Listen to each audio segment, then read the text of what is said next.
Every day for the past week, the media has dug a bigger hole on a major story involving the First Amendment and the rights of parents to protect children. Big news agencies are making a mess. And from down in that hole, they can't even see what's going on around them. Today, I will make sure you don't get dragged down with them. The story involves so-called journalists, one in particular, my former colleague, Don Lemon, and a protest at a church.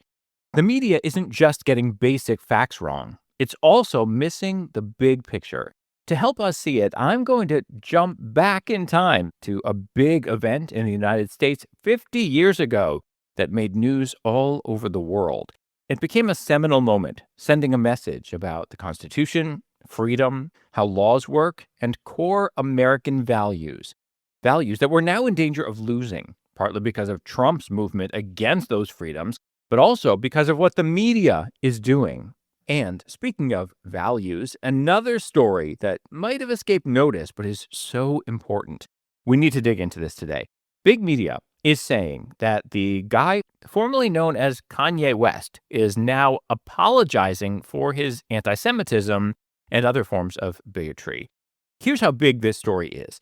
Some people are rightfully asking whether his apology is genuine, as in, does he mean it? But I'm asking a different question. Is it genuine, as in, does it really exist? The media is talking about a thing that is allegedly happening with no proof that it's happening. Unlike the media, I have asked for proof. What exactly does the media expect in this era when it tells you that a thing exists? If that sounds confusing, I get it. I'll make it all clear coming up, I promise. And there's more. Both of these stories have a common thread. More than a thread, actually. They're cut from the same cloth. In both cases, the media is showing a contempt for a basic principle of the Constitution and of journalism, that everyone should be subject to the same rules. The people you like and the people you don't. That's not happening. And as a result, we're all in danger. Worst of all, kids are in danger. That's not hyperbole, it's literal. Find out why and what we can do about it together in the fight for truth. Coming up today on They Stand Corrected.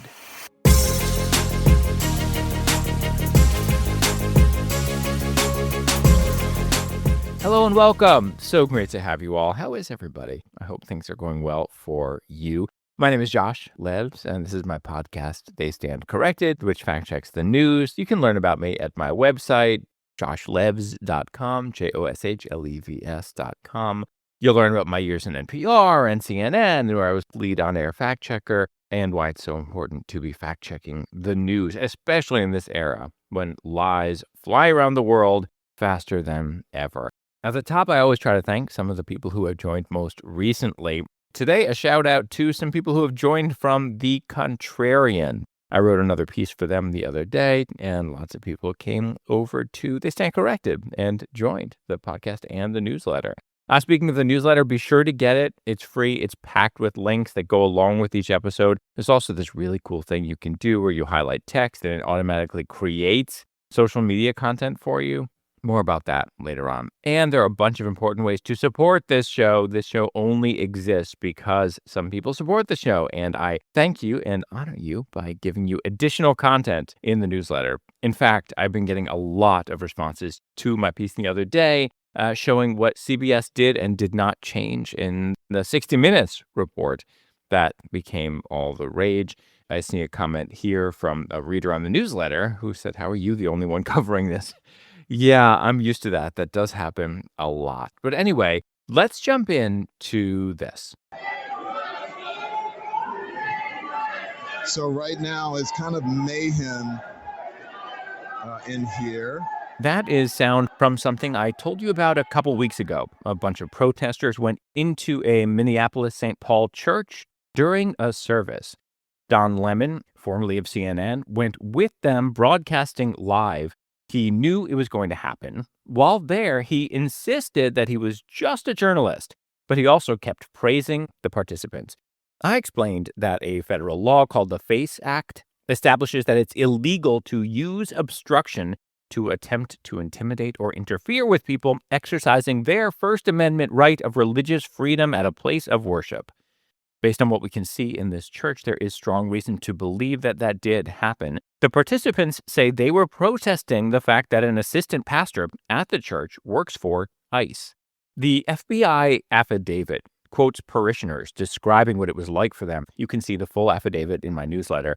The congregants didn't know whether anyone who entered the church had brought weapons.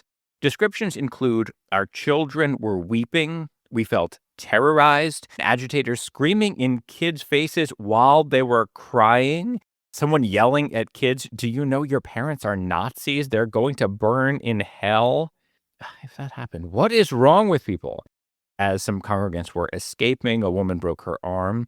What's in the affidavit are allegations, and there's no sign that these protesters engaged in violence or had weapons. Now, federal authorities have arrested and charged a bunch of people in connection with this. Among them are two people that the media keeps referring to as journalists. One is Lemon, the other is Georgia Fort. I can't know what she did or did not do, but a lot of what Don Lemon did, we know because he was streaming. He showed people live inside this private place, a church, including people obviously under the age of 18, broadcasting kids to the world without consent, and shooting live video inside a church without permission, and falsely saying that this is what the civil rights movement was about. That is very much not true. The civil rights movement had silent moments of kneeling outside segregated churches. Anything remotely like this in the civil rights era would have been an exception. Anyway, the media keeps calling him a journalist.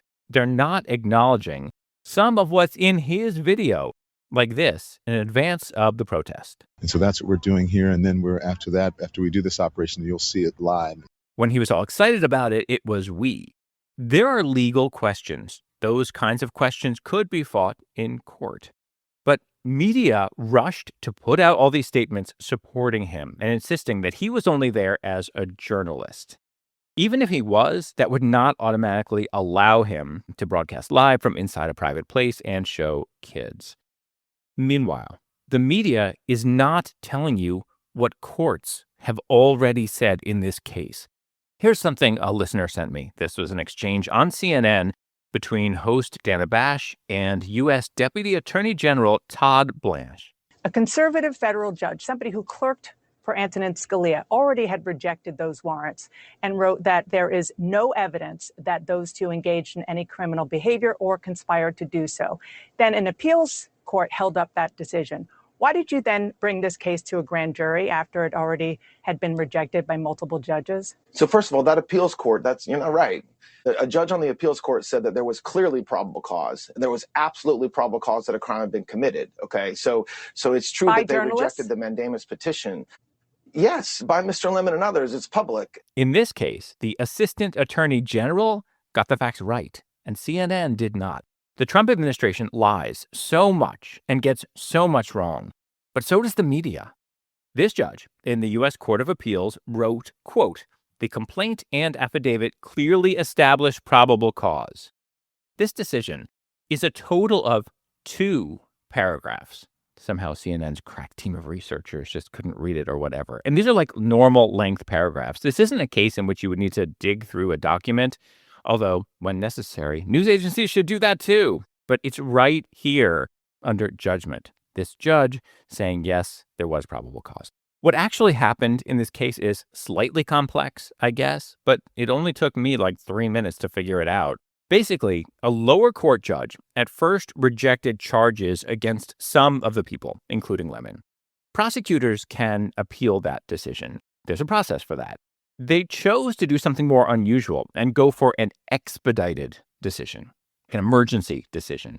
The 3-judge appeals court said no to that. They ruled that an emergency judgment was not called for.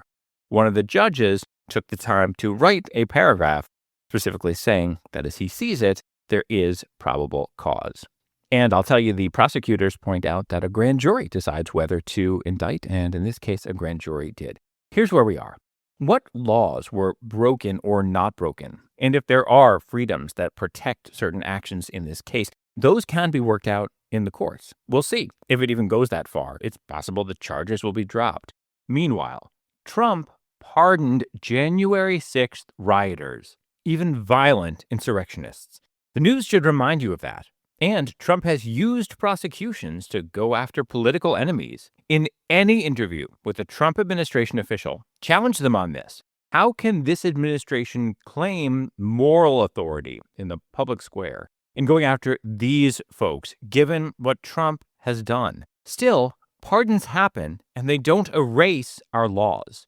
Protesters who went into this church, at least some of them, clearly seem to have violated a federal law. And Lemon may have violated laws involving where you can shoot live video on private property and showing children. And that, showing terrified children in this moment, was definitely unethical. It is bad for journalism for anyone to think that it's as simple as a journalist can go do this. Dana Bash on CNN, by the way, used a scary argument. Listen to something she said. There are countless examples of when reporters are embedded with people, with DOD, where we are told not to tell anybody where we're going. There are numerous examples of when we get embargoed information that we can't report from your agency, for example, and we withhold reporting it until you say it's time to report it. That's not unusual, and it's not unlike what happened with Don Lemon and Georgia Ford. Hell no. Journalists don't embed with these groups when they go and potentially break federal laws and scare children. Imagine if a streamer embedded with ICE agents who went and invaded like a daycare or something else where there are adults and children. The same people defending Don now would say, how dare those people do that? And how dare that streamer go along with it? Obviously. And that brings us to the really big picture that the media is refusing to give you. We're going to look back at something now. This is a clip from Chicago public television station WTTW. In 1977, a small group of neo-Nazis sought permission to march in Skokie, which at the time had the highest percentage of Holocaust survivors of any community in America. Skokie fought back, leading to a lengthy and complicated legal drama that tested the limits of religious tolerance and freedom of speech. That case became a watershed moment for the First Amendment. The ACLU supported the Nazis in their right to protest. They didn't end up marching in Skokie, but they were allowed to. The big message ended up being that in America, we all have to follow the same laws and have the same rights and freedoms. No matter how awful some people are, if you and I can march, Nazis can march. There have been times, by the way, when Nazis have held demonstrations that the police could shut down, but not because they're Nazis. It was because they broke laws, like engaging in violence or threatening violence or bringing and using certain weapons that were not allowed. These are laws that apply to all of us. This is what the media refuses to tell you now in this story. If this group of people can enter into a church and disrupt and scare kids because they're protesting someone who works there, then Nazis can do the same thing. White supremacist Nazis can enter into a black church and say they're protesting someone who works there, and they can engage in these same steps. Islamist Nazis, like the pro-Hamas hordes outside synagogues, could enter into a synagogue and do the same thing. This is how it works. And these hate groups I'm describing are surely salivating right now watching this case because it could set a precedent allowing them to do that. If the folks in this case violated federal law and are allowed to, then anyone is allowed to. And in each case, a streamer could come along. A right-wing streamer could join the white supremacists barging into a black church. A left-wing streamer could join the pro-Islamist terror people entering into a synagogue. And the streamer could broadcast you and your scared children in that moment to the world. That is what this case is about. Media, wake up. You are completely blowing it on this story. This is what you should be helping people understand, the ramifications. Recognizing Trump's corruption and awful actions by ICE agents does not mean turning a blind eye to other dangers. We, as Americans, have to demand that everyone follow the same rules. But the media doesn't. In more ways than this, That is coming up. But first, did Kanye apologize? Does the media demand proof that a thing it's saying happened actually happened?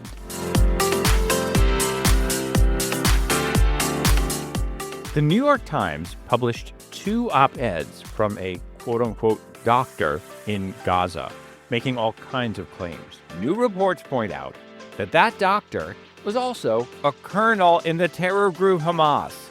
The Times didn't bother to find this out or tell you about it. That is just one of many stories that pop up during the week between episodes that this show offers fact checks and context about. I designed this show so that the episodes aren't fleeting. They're designed to last. So when that story popped up, I could go to the newsletter and send you the episodes in which I explained how the Times became an open platform for terrorists. That's just one example. Here's another. A woman who famously accused Matt Lauer of rape is now on a book tour. He denies her allegations. While some in the media are rolling out a red carpet for her, they're not asking about falsehoods in her initial allegations, which I delved into on this show. The media's failure in that case threatens you. You could one day find yourself accused of something or accusing someone, and you need a news industry committed to truth. We all need that, but we're not getting it. That's why I created They Stand Corrected. So in addition to subscribing to this show on whatever app you're using to listen, also sign up for the newsletter at theystandcorrected.substack.com. And if you become a paid subscriber, you get extra content, including hyperlinked, edited transcripts. Become a founding member or a monthly supporter. Back in my days on NPR, I would have told you that it costs less than a cup of coffee a week. And at today's prices, it's less than a cup of coffee a month. Speaking of coffee, you can also support this show at buymeacoffee.com/JoshLives. Thanks.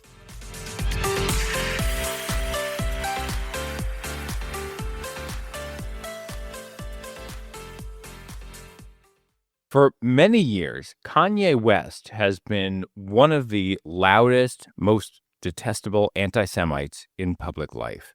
He sold swastika t-shirts, released a song called Heil Hitler, said he would go DEFCON on Jews. Quick reminder, there are fewer than 16 million Jewish people on Earth. Humans scapegoat minorities. Now, Ye, that's his current legal name, has his name on something that the media has been talking about. Here's CNN. Kanye West putting out a lengthy note in the Wall Street Journal apologizing for his past rants and pointing to health issues. And the BBC. The American rapper Kanye West has taken out a full-page advert in the Wall Street Journal apologizing for his anti-Semitic rants and blaming his past behavior on his bipolar disorder. First, the note itself. I read it multiple times, and you might be interested to know that he does not use the word apologize.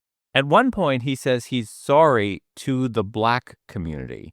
He does not say that to the Jewish community. At the end, he mentions in general that he hopes to earn forgiveness. In this note, he talks about his medical history and a more recent alleged diagnosis, and says that in his fractured state, he gravitated toward, quote, the most destructive symbol I could find, the swastika. Then he insists that he's mortified. He says, I'm not a Nazi or an anti-Semite. I love Jewish people. Alrighty then. First, a reminder that he did this stuff repeatedly across many years. This wasn't like one outburst. After this full-page ad came out, Vanity Fair ran what it called an exclusive interview with him. In that, he is quoted as saying that none of this has to do with the fact that he has a new album coming out, since he says his Spotify numbers are already so great. In that, he does say, I owe a huge apology once again for everything I said that hurt the Jewish and Black communities in particular. The media is eating up this Vanity Fair piece as well. Lots of reports are linking to it and mentioning it. The article is largely about Ye describing his mental condition. But this so-called interview took place over email. So here's what we have. Someone, or maybe multiple people, wrote something which ran in the Wall Street Journal and had Ye's name on it. Then, someone or multiple people responded to some written questions from Vanity Fair by email, and his name is on that.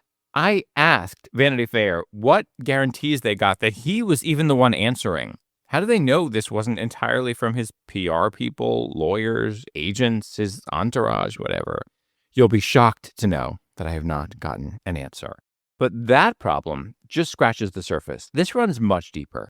When a person takes public actions encouraging ravenous hatred against a tiny minority group, spreading lies through every mechanism available to them, social media, music, videos, interviews, everything. If that person then wants to apologize, they should have to apologize in just as public a fashion, using all the same mechanisms. This Vanity Fair story doesn't even mention the possibility that they can't know for sure whether Ye wrote this thing in the Wall Street Journal or answered their questions. And other media aren't telling you this either. Here's something I did. I looked back at some interviews he's done and tried to compare the language of those interviews to the letter in the Journal and the responses in Vanity Fair. But of course, that doesn't automatically guarantee or disprove authenticity. But I was curious. Here he was on a disastrous segment with Chris Cuomo on News Nation back in 2022. Here are just a few clips of his greatest hits from that rambling diatribe. I don't like the term anti-Semitic. It's been a term that's allowed people, specifically in my industry, to get away with murder sometimes, literally. Anti-Semitic. One thing is, Black people are also Jew. I classify as Jew also. So I actually can't be an anti-Semite. So the term is actually, it's not factual. When I wore the White Lives Matter t-shirt, the Jewish underground media mafia already started attacking me. They canceled my 4 SoFi Stadium shows, right? They had the press. I don't want to platform any more of that. In looking back at this, I realized that Ye has backed himself into a corner now. Let's say you look at what's written in the Wall Street Journal and Vanity Fair, and you think it's very different from how he has communicated in the past. Then you might think, well, maybe it's not him. Maybe you look at all this and think, well, yeah, it seems like this is his kind of language. That is how he's spoken in the past. That's a problem too, because based on his own descriptions now, we're supposed to think that everything he said previously were the rantings of a madman, but now he's all rational.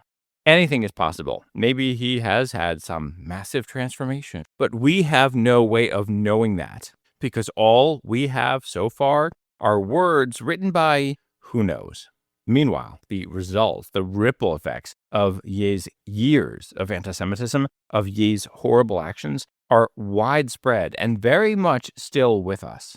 There is a good op-ed about this in the Wall Street Journal from one of their editorial board members, Elliot Kaufman. He points out the massive damage Ye has done in very pragmatic ways. Fellow anti-Semite Tucker Carlson did an interview with him in 2022 and wanted people to believe that everything Ye was saying was true. Tucker said the enemies of ideas were dismissing West as mentally ill. Ye also brought this other deeply bigoted, horrible guy, Nick Fuentes, to Mar-a-Lago. Nick Fuentes is now a leading anti-Semite with a big audience. Here's a piece of Elliot Kaufman's op-ed. When Mr. Fuentes and a diverse crew of anti-Semites wanted to cause a stir at a Miami Beach nightclub earlier this month, they had the staff play Mr. West's 2025 song, Heil Hitler. The crew that helped Mr. West down the rabbit hole is still with us, and it has used Mr. West's notoriety to capture new audiences for its ideas and conspiratorial patterns of thought. With his nose for transgressive energy, Mr. West sniffed out early the cultural opportunity that his lessers now exploit for ideology, fun, and profit. You should know that in this so-called Vanity Fair interview, Ye, or whoever was answering the questions, refused to address that and more. Here's a clip from NPR interviewing the Vanity Fair journalist Anna Peel. Was there anything he didn't respond to? I also asked him about things like the anti-Semite and white nationalist Nick Fuentes dancing to the song Heil Hitler in a video that was released recently, and about the statement saying that he had dominion over his wife. And I also asked about how he's made amends to people in his personal life who he's harmed. We have to have higher standards as a society for what an apology is. The media should send a clear message that what he's done so far does not count as an apology, not given the scope of his actions. That is only one of the problems with what happened here. There's another one that speaks to the same issue as the church protest.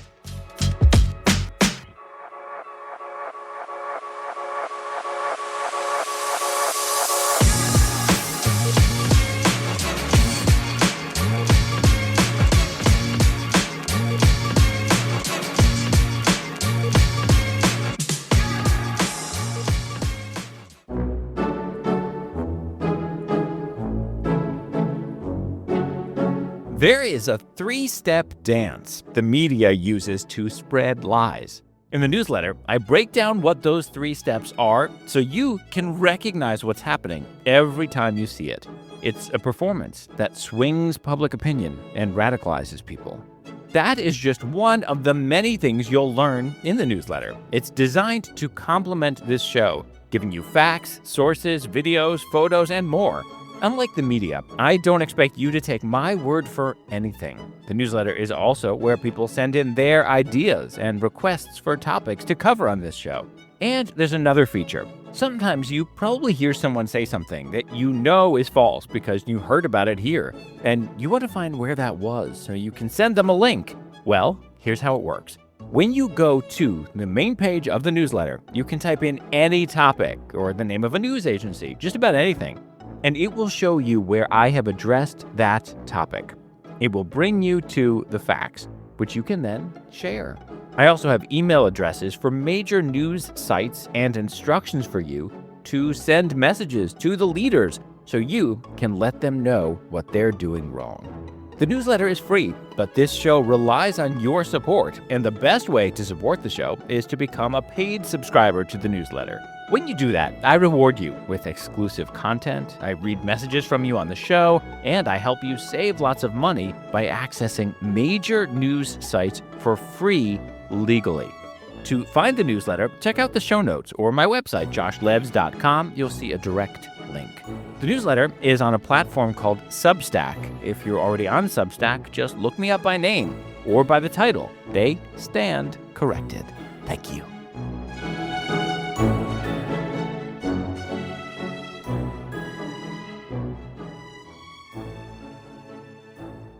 To see how all this fits together and what it says about the media, let's zero in for a second on another aspect of this Kanye story. See, I told you, it's a bigger story than it seems at first. When it's Kanye and other right-wing figures doing it, mainstream media has no problem calling anti-Semitism what it is. But when people on the left do the same things, suddenly the media loses that ability. There's so many examples of this. I did an episode called Hypocrisy, in which I played clips of people at so-called pro-Palestinian rallies screaming, "Gas the Jews, kill the Jews," praising Hitler.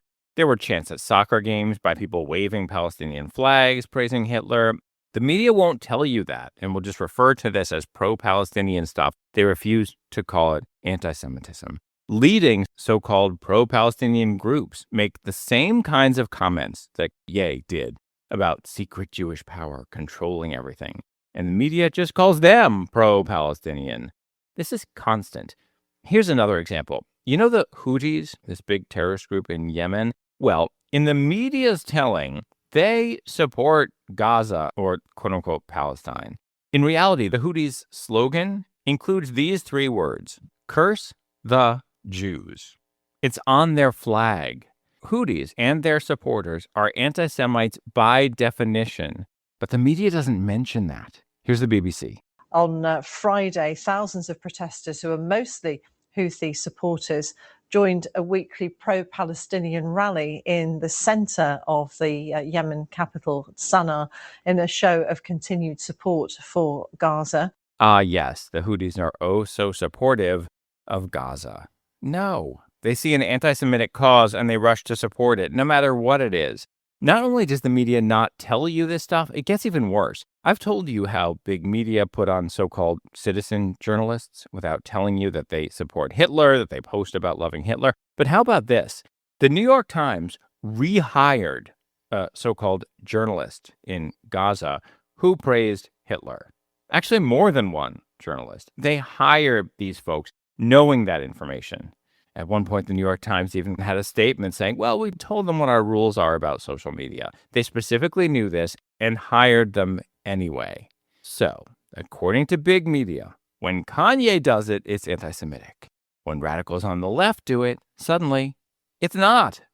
That is where the earlier story took us as well. The same actions are wrong or not, according to the media, based on how the media feels about the people doing it.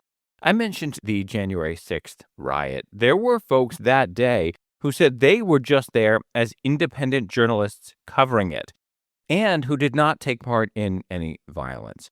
Can you name any major news organization that rushed to defend them? That rushed to say, how dare anyone go after these independent journalists?